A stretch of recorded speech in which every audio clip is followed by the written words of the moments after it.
Helo bawb a chroeso i'n podlediad. Dyn ni wedi penderfynu neu rhywbeth bach yn wahanol y mis yma i roi'r newyddion diweddaraf i chi am rhaglen rheoleiddio ein dyfodol. Ac yn lle ein cylchlythyr arferol, roeddwn ni'n meddwl y byddai'n syniad da clywed mwy gan yr asiantaeth am y diweddara. I ddechrau, da ni am drio ateb rhai o'r cwestiynau sydd wedi codi fwyaf aml dros yr wythnosau diwetha.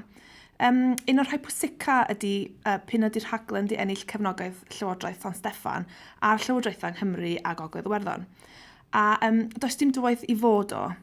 Da ni'n gweithio i ddatblygu system well, system fwy effeithiol o reoleiddio bwyd.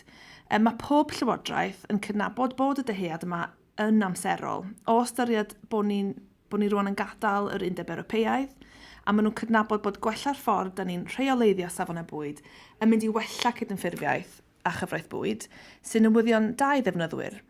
Mae hefyd yn helpu busnesau i gyflawni mwy o ran cydymffurfio, felly mae'n beth positif i bawb. Mae lot hefyd yn gofyn ydy Brexit yn mynd i effeithio ar y rhaglen. Da ni'n gwybod bod y broses o adael yr Undeb Ewropeaidd yn mynd i ddechrau rhyw ben yn 2017. Mae'r Prif Weinidog eisoes wedi nodi o bersbectif yr asiantaeth, mae'r newidiadau da ni'n sôn amdanyn nhw o dan y rhaglen yn amserol iawn. Mae'n galluogi ni i drio bod yn fwy effeithlon, yn fwy arloesol ac i sicrhau'r un canlyniadau, os nad gwell canlyniadau ar gyfer y cyhoedd. Ond drwy'n neud hynna gyda prosesau mwy effeithiol. Felly, mae'n bwysig bod ni'n paratoi mwyn gallu diwallu anghenion system fwyd modern a byd-eang sy'n newid o ddydd i ddydd, a hynny drwy reoleiddio'n dyfodol. Y pwynt ola sydd wedi codi'n aml ydy pa rôl fydd gan awdurdodau lleol yn y model rheoleiddio ar gyfer y dyfodol. Da ni wedi bod yn glir iawn nad ydyn ni'n dylunio un model ar gyfer y gadwyn fwy'n gyfan, a felly mae'n anodd diffinio ar hyn o bryd cyfraniad unigol awdurdodau lleol yn y dyfodol. Be da ni'n gallu ddeud yn gadarn ydy bod gan rai awdurdodau lleol gyfraniad parhaus pwysig. Da ni'n gobeithio dylunio system lle fydd gan awdurdodau lleol ochr yn ochr ag eraill bob cyfle i fodloni'r gofynion cydymffurfio, sicrhau a rheoleiddio o dan y system newydd. Felly, mi foswn ni'n hoffi annog awdurdodau lleol a mae gynnon ni awdurdodau arbennig orloesol yng Nghymru i achub ar y cyfle, fel maen nhw'n wneud ar hyn o bryd, a chyfrannu syniadau ar sut y gall newid y system effeithio'n bositif ar iechyd y cyhoedd yn ogystal â llwyddiant busnesau yn y dyfodol. Fysa'n ddiddorol allai edrych yn ôl dros flwyddyn gyntaf y rhaglen. Mae wedi bod yn 12 mis arbennig o brysur ac mae wedi bod yn wych gweld cymaint o bobl yn frwd iawn i fod yn rhan o'r rhaglen rheoleiddio'n dyfodol. Nath ni ddechrau efo'r lansiad nôl ym mis Chwefror ac ers hynny, da ni wedi cynnal cymaint o waith i gyd ddylunio a gweithio ar syniadau yn agored. Mae hyn yn cynnwys gweithio efo awdurdodau lleol, busnesau mawr, busnesau bach a'r cyhoeddi hunain. Mae gan gymaint o bobl ddiddordeb mewn bwyd a sut da ni am ei reoleiddio fo yn y dyfodol. Un o'r pethau mwyaf pwysig da ni wedi bod yn meddwl amdano efo'r rhaglen ydy rôl y cynllun sgorio hylendid bwyd, sydd, fel da ni'n gwybod, yn llwyddiant sgubol yng Nghymru, ac mae lot o bobl yn defnyddio'r wybodaeth yna sydd i'w gweld yn ffenest bob busnes bwyd efo'r sticeri diagwyrdd, achos mae hyn yn rhoi gwybod iddyn nhw lle sy'n ddiogel ac yn hylan i fwyta. Felly, mae'n elfen bwysig iawn i ystyried efo'r rhaglen rheoleiddio ein dyfodol. Dwi'n meddwl bod gan ddefnyddwyr rôl bwysig i'w chwarae pan mae'n dod i ddiogelch bwyd, ac mae hynna'n bwysig iawn i ni hefyd mwyn i ni gyflawni ein nod. Ond hefyd yr un mor bwysig mae busnesau sydd efo sgoriau hylendid uchel yn lefydd da iawn i ddefnyddwyr fwyta ynddyn nhw, ac yn bwysicach na hynny, mae'n dangos bod y busnes bwyd yn deall ei gyfrifoldebau i sicrhau bod y bwyd mae'n rhoi ni yn ddiogel ac yn cyd-fynd â beth sydd ar y label. Eleni, oedd hi'n wych gweld Gogledd Iwerddon yn ymuno ni i wneud y cynllun sgorio yn orfodol yno hefyd. Ac wrth gwrs, dyn ni ar fi'n cyhoeddi'r achos dros wneud y cynllun sgorio yn orfodol yn Lloegr. Da ni wir isio ymgorffori hyn i gyd y model rheoleiddio ein dyfodol.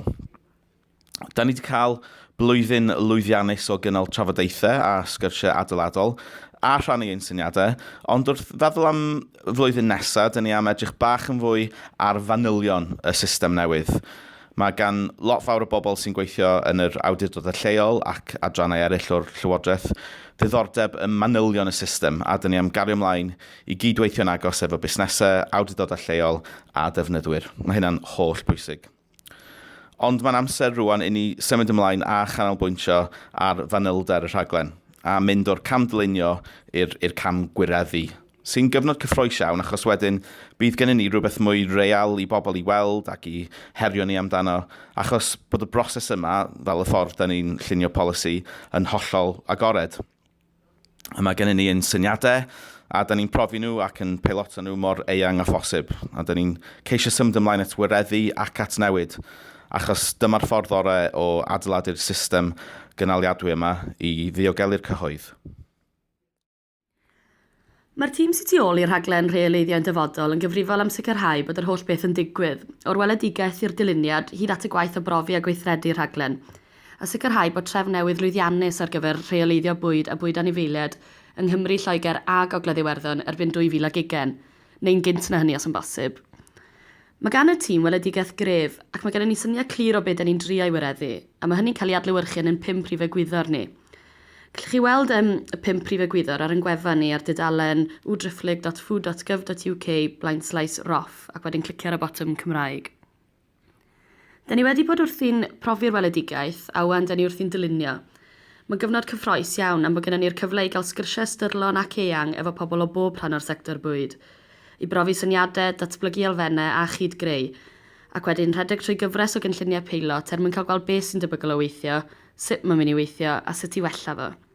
Un o brif uchafbwyntiau'r flwyddyn di'r gyfres o hot houses wnaethon ni cynnal, sef gweithdai strwythuredig a dwys efo cynrychiolwyr o'r diwydiant, y proffesiynau, y maes reoleiddio, awdurdodau lleol ac o bob rhan o'r sector bwyd, mwyn profi syniadau, mwyn cyrraedd lle dynnu o ran model y dyfodol, a trafod sut gallai'r reoleiddio'n dyfodol edrych yn y 2 flynedd nesaf. Ond dyn ni yn wynebu llawer o heriau a dio ddim bob tro'n hawdd symud yn gyflym a dangos arweinyddiaeth, ac ar yr un pryd, cynnal trafodaethau styrlon, dwfn ac eang efo pobl, a cheisio cynnal cydbwysedd rhwng y 3 peth yna, sydd weithio'n cyddaro fo'i gilydd. Mae'n neud yn siŵr bod ni'n manteisio'r densiwn creadigol i gael bwrw ymlaen efo'r rhaglen, ond yn y cyfeiriad cywir, a'n bod ni'n dod â pawb efo ni, yn her barhaus, ond mae yn un sy'n gwneud i'r tîm ffynnu. Mae 2016 wedi bod yn flwyddyn gyffroes, a dyn ni'n edrych ymlaen at 2017 hyd yn oed fwy cyffroes. Diolch yn fawr iawn a byddwch yn clywed eto gennym yn fuan gyda cylchlythyr a ffodlediad newydd yn y flwyddyn newydd. Nadolig llawen a blwyddyn newydd dda i chi gyd, diolch yn fawr.